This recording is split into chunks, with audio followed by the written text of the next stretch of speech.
मेरे YouTube page astro Naresh पर आपका स्वागत है। नमस्कार, मैं हूं नरेश कुमार। सबसे पहले उन दर्शकों का धन्यवाद जिन्होंने पेज को सब्सक्राइब किया है, पेज के वीडियोस को शेयर कर रहे हैं, लाइक कर रहे हैं और कमेंट बॉक्स में हमें अपनी राय भी भेज रहे हैं। दोस्तों, भविष्य जानने की जिज्ञासा हर व्यक्ति में होती है, लेकिन सारे व्यक्तियों को अपनी राशि की जानकारी नहीं होती कि उनकी एग्जैक्ट राशि कौन सी है। भारतीय ज्योतिष में हम राशि जो गिनते हैं वो मून साइन के मुताबिक गिनते हैं, यानी कि जिस समय आपने जन्म लिया उस समय आपका चंद्रमा जिस राशि में होता है वो आपकी राशि होती है।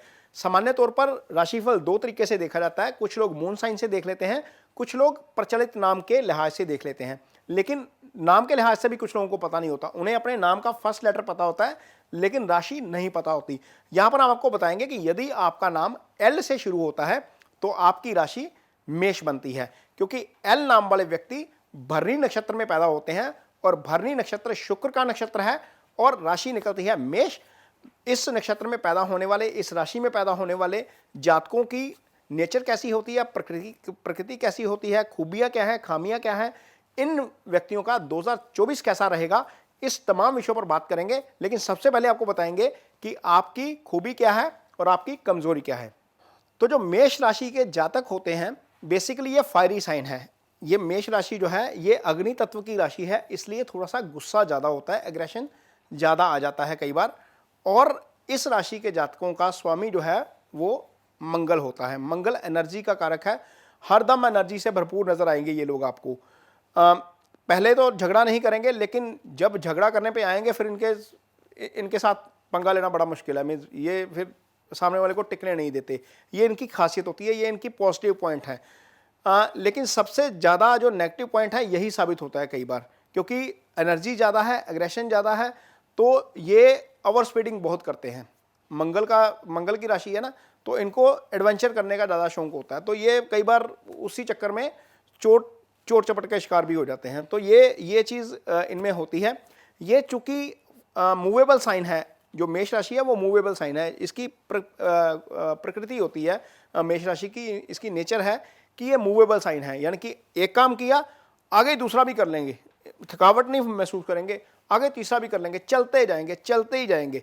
तो दिल के नॉर्मली साफ होते हैं। गुरु इनके लिए बहुत अच्छे रिजल्ट करते हैं, सूर्य इनके लिए बहुत अच्छे रिजल्ट करते हैं, क्योंकि गुरु इनकी कुंडली में भाग्यस्थान के स्वामी हो जाते हैं। वहां पर मूल त्रिकोण राशि जो है वो गुरु की आ जाती है। सूर्य पंचम स्थान के स्वामी हो जाते हैं, तो इनके लिए दो ग्रह बहुत अच्छे फल करते हैं। बुध इनके लिए अच्छा फल नहीं करते, क्योंकि बुध तीसरे और छठे भाव के स्वामी हो जाते हैं। तो आपको पता होना चाहिए कि आपके लिए जो मेष राशि के जातक हैं उनके लिए कौन सा ग्रह अच्छा फल करेगा, कौन सा ग्रह बुरा फल करेगा। सामान्य तौर पर लोग शनि से डरते हैं, लेकिन शनि इनकी कुंडली में महादशा में आते ही नहीं है, क्योंकि जब मेष राशि के जातक हैं वो सामान्य तौर पर केतु की दशा में पैदा होंगे या ज़्यादा से ज़्यादा शुक्र के पहले चरण में पैदा हो जाएंगे। जब केतु की दशा में पैदा होंगे तो वहां पर आगे जाकर शनि की दशा तब आती है जब आप 80 साल के 70 साल 75 साल पार कर जाते हैं, तो वो पीरियड आता ही नहीं है। इसका नुकसान भी है, फायदा भी है। शनि आपको नुकसान नहीं कर सकते महादशा में। शनि 10वें और 11वें भाव के स्वामी हैं। करियर और आय दोनों ही आपकी कुंडली में शनि से आती है, तो वहां पर थोड़ा सा नुकसान भी होता है, क्योंकि आपको उस भाव की दशा ही नहीं मिल पाती। तो आपके लिए ये आपका नेचर है, ये आपके फेवरेट ग्रह हैं। कहाँ से आपको नुकसान हो सकता है ये आपको बता दिया। यही चीज़ आपको थोड़ी सी ध्यान में रखनी है। और आपको बताते हैं कि आपका 2024 कैसा रहेगा। तो ये जो कुंडली आप लगी हुई देख रहे हैं ये मेष राशि की कुंडली है, और मेष राशि की कुंडली 1 जनवरी के दिन की है, यानी कि गुरु चंद्रमा के ऊपर से गोचर कर रहे हैं। चंद्रमा पंचम में होंगे उस दिन, केतु छठे भाव में, शुक्र बुध अष्टम में, मंगल सूर्य 9वें भाव में, शनि 11वें और राहु 12वें भाव में। ये 1 जनवरी की स्थिति है।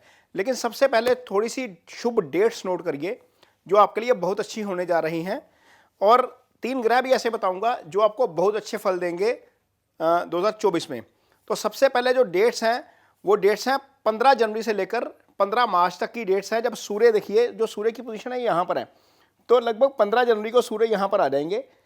सूर्य यहाँ पर शुभ गोचर में होते हैं, यानी कि सूर्य जो करियर के कारक हैं, सूर्य जो सेहत के कारक हैं, वो 15 जनवरी से लेकर लगभग 15 मार्च तक यहीं पर रहेंगे या यहाँ पर रहेंगे। 2 महीने सूर्य का जो गोचर होता है 10-11 में अच्छा होता है। ये पाप ग्रह है और आपके लिए शुभ परिणाम देंगे 15 जनवरी से लेकर लगभग 15 मार्च का पीरियड, ये टेंटेटिव पीरियड है। और इसके बाद जो सूर्य का गोचर आपके लिए शुभ होगा वो तब होगा जब सूर्य यहाँ पर आ जाएंगे। ये 15 जून से 15 जुलाई के लगभग का समय होगा जब सूर्य तीसरे भाव में गोचर करेंगे। ये आपके लिए शुभ होगा। ये डेट्स आपको थोड़ी सी नोट करके रखनी चाहिए। इसके बाद जब सूर्य आ जाएंगे छठे भाव में यहां पर, तो ये समय भी आपके लिए शुभ होगा।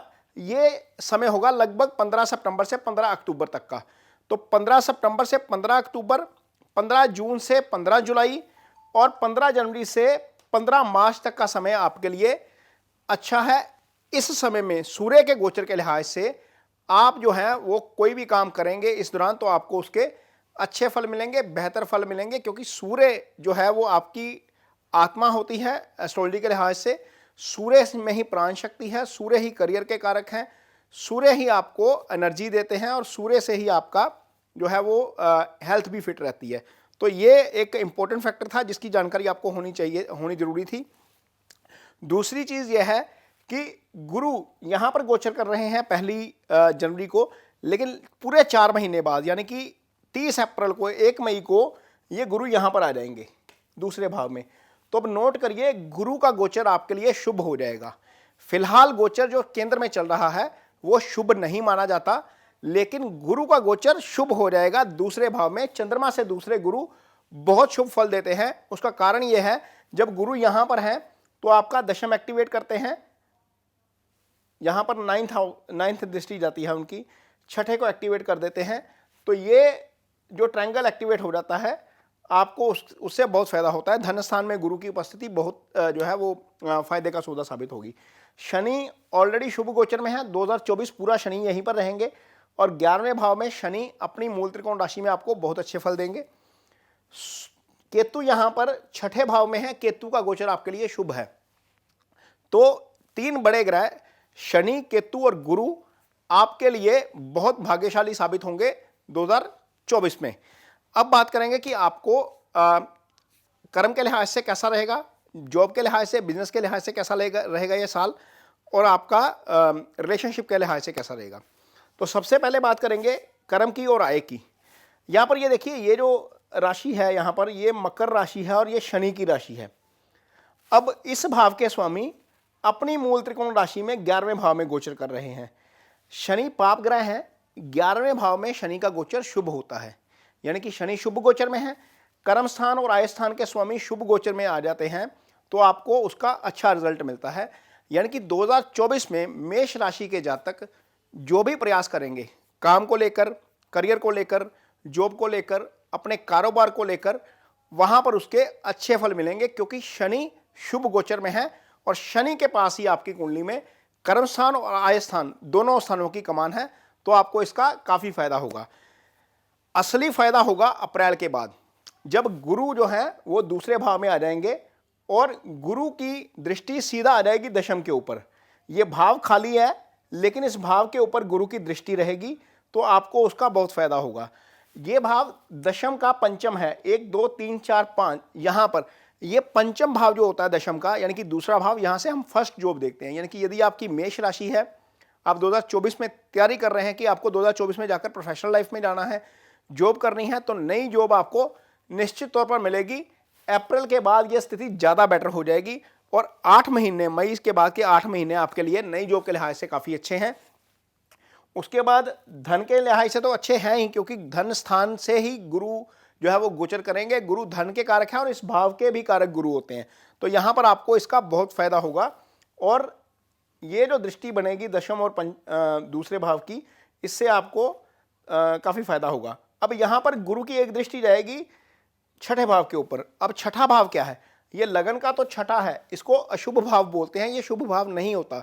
लेकिन यदि हम इसको काउंट करते हैं यहां से 1 2 3 4 5 6 7 8 9, तो ये हो जाता है कर्म का भाग्य, यानी कि आपके प्रोफेशन का, आपकी जॉब का, नौकरी का, कारोबार का भाग्य छठे भाव से देखा जाता है।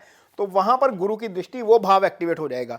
तो यानी कि इस दिशा में कोई भी आप प्रयास करेंगे वो फलीभूत होगा अप्रैल के बाद, क्योंकि गुरु की दृष्टि उस भाव के ऊपर रहेगी, आपको इसका बहुत फायदा होगा। तो ये चीज जो है कर्म के लिहाज से और आय के लिहाज से आपका 2024 मेष राशि के जातकों का बहुत अच्छा रहने वाला है। अब बात करेंगे आपके हेल्थ की। तो हेल्थ के लिहाज से ये जो भाव है, यहां से हम हेल्थ देखते हैं, छठा भाव रोग ऋण शत्रु का भाव होता है। यहां पर केतु की उपस्थिति है। अब केतु की उपस्थिति यहां पर होती है तो केतु एक दृष्टि दूसरे भाव पर डालते हैं। ये जो भाव है बेसिकली ये भाव ईटिंग हैबिट्स का भाव होता है। तो ईटिंग हैबिट्स यहीं से आती हैं। आपको करना क्या है, आपको सिर्फ और सिर्फ अपनी खान पीन की आदतों पर थोड़ा सा कंट्रोल करना है 2024 में। नहीं तो केतु यहां पर आपके लिए थोड़ा सा प्रॉब्लमेटिक हो सकते हैं हेल्थ के लिए। लगन के लिए बहुत अच्छा है, यहां पर केतु दुश्मनों का नाश करेंगे, कर्ज की जो प्रॉब्लम है उससे आपको जो है वो निजात दिलाएंगे। लेकिन यदि केतु की दृष्टि भी तो काम करेगी, यहां पर जो दृष्टि है वो ईटिंग हैबिट्स के ऊपर है, तो थोड़ा सा ईटिंग हैबिट्स को कंट्रोल रखिएगा। अदरवाइज हेल्थ को लेकर कोई लंबी चौड़ी समस्या यहां पर नहीं आने वाली है, क्योंकि शनि जो है वो शुभ गोचर में है। शनि बेसिकली बीमारी देते हैं। बुध और शनि दो ग्रह हैं ऐसे जहां से बीमारी आती है। तो शनि शुभ गोचर में है तो बीमारी बहुत ज़्यादा नहीं आएगी। आपके किसी भी चीज़ के ऊपर शनि का प्रभाव ज़्यादा नहीं है। हाँ, ये हो सकता है कि शनि जब लगन को देख रहे हैं या चंद्रमा को देखते हैं तो आपको थोड़ा सा सुस्त बना देते हैं। थोड़ी सी एक्टिविटी के लिहाज से आपको उसका असर जरूर देखने को मिलेगा। लेकिन ये आपको तय करना है कि आपको डिटर्मिन्ड रहना है, आपने अपना डिसिप्लिन फॉलो करना है, सुबह जल्दी उठना है, रूटीन डेली की फॉलो करनी है, तो उससे चीज़ें बहुत सारी बेटर भी होती हैं और शनि का अच्छा परिणाम भी मिलता है, क्योंकि शनि वक्त के ही कारक हैं। वक्त ही आपने मैनेज करना है। यदि डिसिप्लिन हो गए तो बहुत सारी चीज़ें आपके लिए बहुत अच्छी रहेंगी। आगे बात करेंगे कि रिलेशनशिप कैसा रहेगा। तो जब तक गुरु यहाँ पर हैं अप्रैल के महीने तक, ये पंचम को भी एक्टिवेट रखेंगे, सप्तम को भी एक्टिवेट रखेंगे। यानी कि जो लोग सिंगल हैं, जिनके पास कोई पार्टनर भी नहीं है, उनके लिए गुरु की पंचम दृष्टि पार्टनर देने का काम करेगी 30 अप्रैल तक।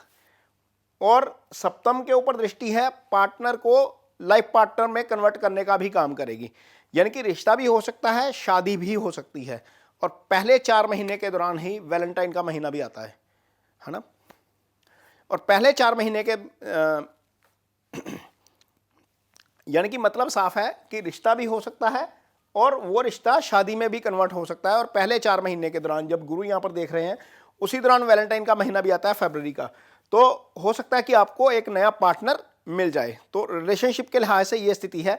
जो लोग ऑलरेडी मैरिड हैं, जिनको लग रहा है कि संतान होनी चाहिए और संतान के लिए प्रयास कर रहे हैं, उनके लिए भी समय अच्छा है, क्योंकि गुरु पंचम को दृष्टि दे रहे हैं। गुरु यहाँ से भाग्य स्थान को दृष्टि देते रहेंगे पहले 4 महीने, तो भाग्य भी काम करेगा, पंचम भी काम करेगा। पंचम का पंचम भाग्य स्थान होता है, तो संतान को लेकर भी काफ़ी अच्छी खबर आपको पहले 4 महीने में ही मिल सकती है, भले वो कंसेप्शन के रूप में हो, भले ही वो डिलीवरी के रूप में हो। तो ये बात हो गई आपकी रिलेशनशिप की और आपके संतान की। बात करेंगे थोड़ी सी स्टडी की भी, क्योंकि काफ़ी सारे स्टूडेंट्स हैं जिनको गाइडेंस चाहिए होती है एस्ट्रोलॉजी की साइड से कि क्या 2024 या अगला साल उनके लिए कैसा रहेगा एजुकेशन के लिहाज से। तो गुरु और बुध दो ऐसे ग्रह हैं जो एजुकेशन को रिप्रेजेंट करते हैं। एकेडमिक एजुकेशन हम बुध से देखते हैं, और जो अप्लाइड नॉलेज है, यानी कि जो कॉलेज में नहीं पढ़ते, आप लाइफ में सीखते हैं, वो जो एक्सपीरियंस होता है वो गुरु से देखा जाता है। तो गुरु जब चंद्रमा के ऊपर से गोचर कर रहे हैं तो उनकी एक दृष्टि पंचम भाव के ऊपर जाती है। तो पंचम भाव क्या है? पंचम भाव आपकी हायर स्टडीज का भाव है। खास तौर पर वो स्टूडेंट्स जिन्होंने मास्टर्स के लिए जाना है, पीएचडी के लिए जाना है, एमटेक के लिए जाना है, एमफिल के लिए जाना है, उनके लिए समय बहुत अच्छा रहेगा पहले 4 महीने। उसके बाद भी जब जब सूर्य का गोचर शुभ होगा, क्योंकि पंचम के स्वामी सूर्य हैं यहाँ पर, तब तब उनके लिए चीज़ें बहुत अच्छी होंगी। वो डेट्स हमने पहले वीडियो में बताई हैं कि कौन से समय में सूर्य का गोचर आपका शुभ होगा। तो कुल मिलाकर ऑन एंड एवरेज साल का लगभग 8 महीने का समय आपके लिए एजुकेशन के लिहाज से बहुत अच्छा रहेगा। वहाँ पर आपको उस चीज़ का फ़ायदा ज़रूर उठाना चाहिए। कोई आपका फेवरेट कॉलेज है जहाँ पर एडमिशन लेनी है आपने, या आप विदेश जाना चाहते हैं पढ़ने के लिए, तो उस चीज़ का आप ज़रूर फ़ायदा उठाइएगा। और लगभग वो समय होता है जब कॉलेज में एडमिशन चल रहा होता है, 15 जून से लेकर 15 जुलाई का, जब सूर्य शुभ गोचर में आ जाएंगे, तो वो समय आपके लिए शुभ रहेगा। इससे पहले भी जब आप एग्ज़ाम्स में चल रहे होंगे, तो 15 जनवरी से लेकर 15 मार्च तक का समय एग्ज़ाम का होता है लगभग पूरे देश में, तो वो समय भी स्टूडेंट्स के लिए अच्छा है। तो मेष राशि के जातक अपना पूरा एफर्ट लगाएं, अपना 100% दें इस चीज़ को, तो आपको बहुत इसका लाभ मिलेगा स्टूडेंट्स को। क्योंकि गुरु जब केंद्र में है और लगन के ऊपर से गोचर कर रहे हैं, पंचम को दृष्टि दे रहे हैं, तो वो एजुकेशन के लिहाज से बहुत अच्छे हो जाते हैं। बुध तो खैर आगे पीछे चलते रहेंगे, बहुत आगे जाएंगे, बहुत पीछे जाएंगे, राशि बदलते हैं 27 दिन के अंदर, तो वो स्थिति डिपेंड करता है कि आपका एग्जाम कब है। वो हम साथ साथ वीडियोस भी जारी करते रहेंगे कि कैसा रहेगा आपका मंथली राशिफल में। लेकिन ओवरऑल मैं देखता हूं तो मेष राशि के लिए ये जो 3 ग्रह हैं, केतु, गुरु और शनि बहुत शुभ रहेंगे। सूर्य 4 महीने के लिए शुभ रहेंगे और आपको इसके 2024 में बहुत अच्छे परिणाम मिलेंगे।